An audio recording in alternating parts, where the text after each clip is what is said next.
सद्गुरु श्री शबरी माता की जय। अवधूत चिंतन श्री गुरुदेव दत्त। हर नम पार्वती पतये हर हर महादेव हर। మాతాజీ వారు శ్రీరామనామం యొక్క మహిమ, శ్రీరాముని యొక్క తత్వము ఈ పద్యంలో వివరించినారు. అది మీ ముందుంచుతున్నాను.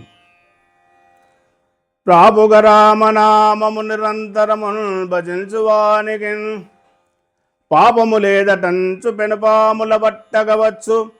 నగ్ని సందీపిక లోహ ఖండమునతి త్వరితంబుగ మృంగవచ్చు. బల్ కోపము వెంచు పెద్ద పులి కోరల తీరగవచ్చు నిద్దరన్.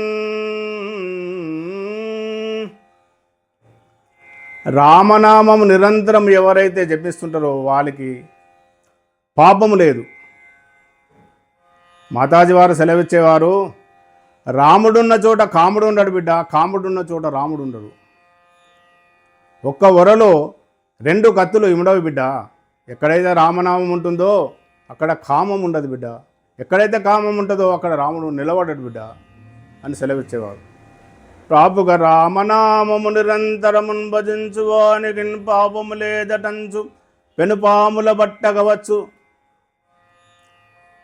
పాముల పట్టగవచ్చు అంటే ఈ అమోఘమైనటువంటి రామనామం చేత పాములు పట్టడం ఏంటి అంటే ఇది అంతరార్థం వేరే ఉన్నది. పాములు పట్టేవాడు నాదస్వరం మోది ఆ పామును తన జోరులో వేసుకుంటాడు. ఇది అట్లా కాదన్నమాట. మన మహర్షులు, మనకంటే పూర్వీకులు, మన పెద్దలు మాతాజీ వారు ఏం సెలవిచ్చారంటే, బిడ్డా ఈ యొక్క పామును మన కుండలిని శక్తిగా వర్ణించినారు. మన బొడ్డు చుట్టూ 3 చుట్లు చుట్టుకొని అధోముఖంగా పడగ ఉంటుంది, ఊర్ధ్వముఖంగా తోక ఉంటుంది బిడ్డ. ఈ విధంగా ఉంటుంది. ఎప్పుడైతే సాధకుడు సాధన చేత తన కుండలిని శక్తిని జాగృతం చేస్తాడో అప్పుడు తల పైకి వస్తుంది బిడ్డ, తోక కిందికి వెళ్తుంది. అప్పుడే సాధన స్టార్ట్ అవుతుంది, మొదలవుతుంది బిడ్డ సాధకుని కానీ సెలవిచ్చారు. చందమామ చందమామ చందమామ దీని సంధి తెలిపే నాదుడెవరే చందమామ. అయితే ఈ యొక్క కుండలిని శక్తిని ఊర్ధ్వముఖం గావించి దానిని బంధించడమే లక్ష్యం అన్నమాట సాధకునికి. బంధించడం అంటే తన అధీనంలోకి తీసుకొని ఊర్ధ్వంగా ప్రయాణం చేయించడమే ఈ పాములు పట్టడం అనేటువంటి దానికి తాత్పర్యము. ఇది యొక్క అంతరార్థం. ఇది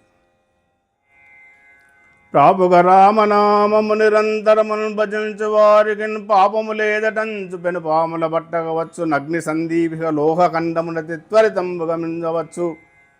అంటే ఈ కమ్మరివారు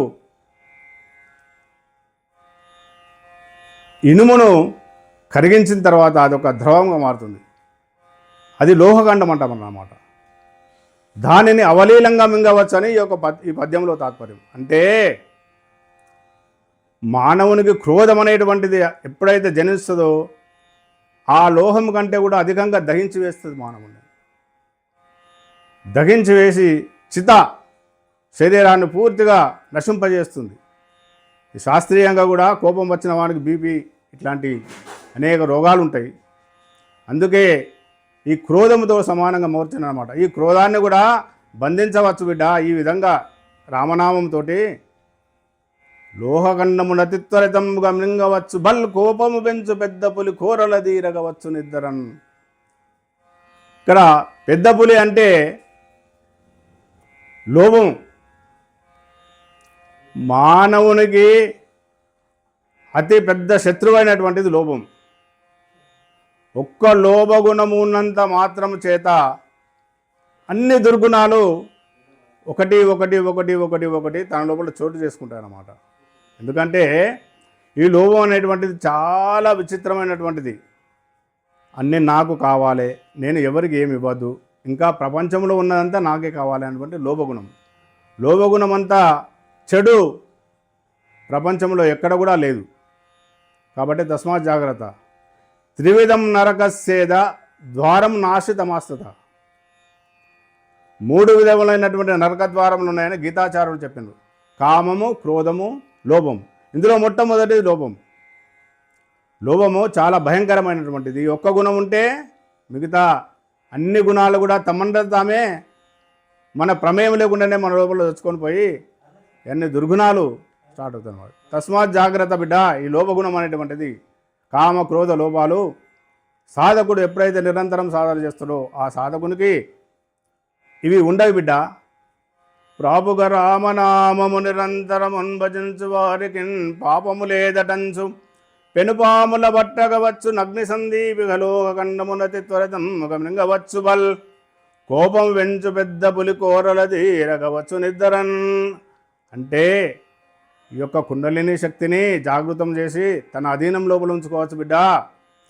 ఈ క్రోధము లోభము ఏవైతే ఉన్నాయో అవి కూడా రామనామం నిరంతరం జపించే వారికి ఉండవు బిడ్డ. అవి తమ జోలికి రావు బిడ్డ అని మాతాజీ వారు సెలవిచ్చినారు. ఇంకా ఈ రామనామ మహిమ గురించి ఇంకొక వీడియో మళ్ళీ తర్వాత దాంట్లో చేసుకుందాము.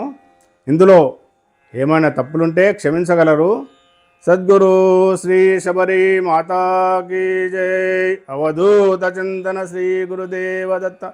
హర నమ పార్వతీపతయే. హర హర హర మహాదేవ హర.